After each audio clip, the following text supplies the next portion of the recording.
Bonsoir chez vous. Tout développement passe par une révolution, dit un adage populaire. Au Gabon, force est de constater cette volonté au sommet de faire bouger les lignes, avec, en ligne de mire, le développement mesuré d'un Gabon autrement rêvé par nos ancêtres. À propos de la vision de modernisation et de développement souhaitée, face aux grands chantiers annoncés et déjà entamés, l'on peut noter à l'évidence un certain regain de communication et de communion autour de tous les grands projets censés rendre au Gabon sa crédibilité.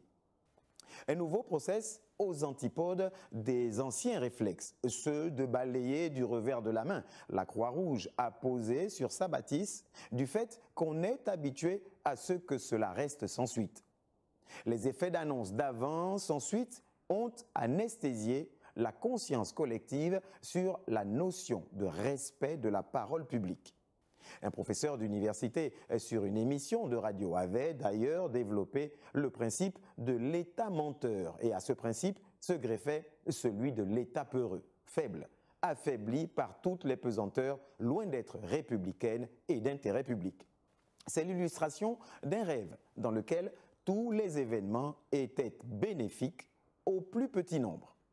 Sauf que depuis le réveil du 30 août 2023, les tenants de l'ordre ancien, disons clairement du banditisme architectural de Libreville, les promoteurs de l'habitat spontané, les bénéficiaires, ceux qui trouvaient leur compte dans l'insalubrité, les intouchables qui ont construit même au milieu des routes et ceux mêmes qui se sont accaparés, sans foi ni loi, des morceaux entiers de la voie publique, ont du mal à ouvrir les yeux, souhaitant même que le rêve se poursuive pour demeurer dans l'illusion.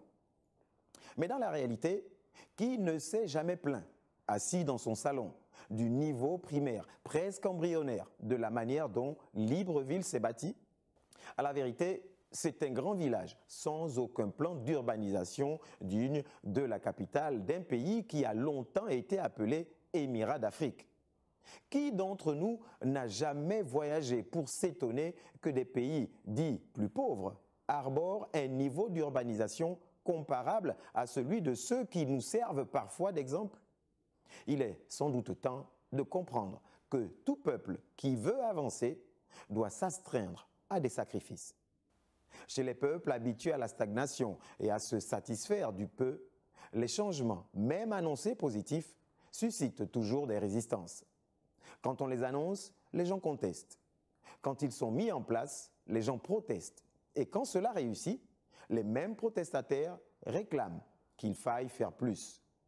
Gageons qu'à la suite des inaugurations de la cité administrative des Émeraudes, du bijou immobilier de la cité du 12 mars, du boulevard de la Transition, les résistants, réticents et indécis d'aujourd'hui vont être ceux qui, le plus, réclameront que le bien-être déjà visible chez les autres arrive chez eux. Bonsoir chez vous.